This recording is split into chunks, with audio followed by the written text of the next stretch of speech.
咱们奶粉加蛋小米喂的话，你就这样细细的就行啊，一定不要太稠，太稠的话，你就好比这一坨浆糊，然后跟小米混在一起，你觉得它能消化得动吗？对不对？所以说就这样细细的就好。你看我这只是不是很简单，就把它给养大了，马上就起毛了，看到没？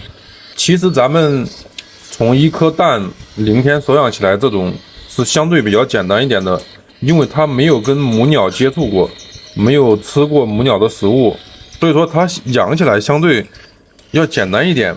你像那些母鸟喂过的，反而会相当的复杂一点。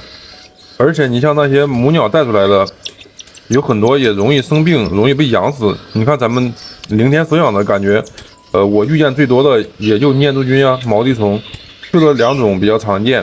然后肠道的话是很少见的，因为它没有被母鸟带过，所以它肠道疾病是很少的。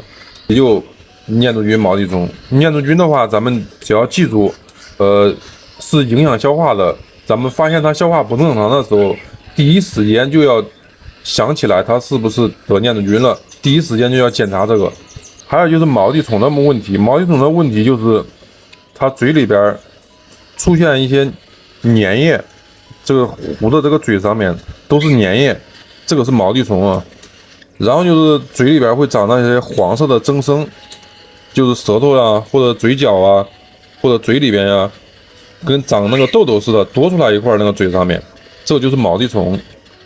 最容易分辨的就是它口腔里边明显的脏脏的、湿湿的，有粘液。所以说咱们0天手养主要就掌握这2个就行了，对吧？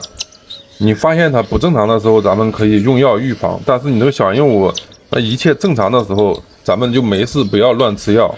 你看用我这个方法，轻轻松松的就把这个小鹦鹉给养大了。OK 了。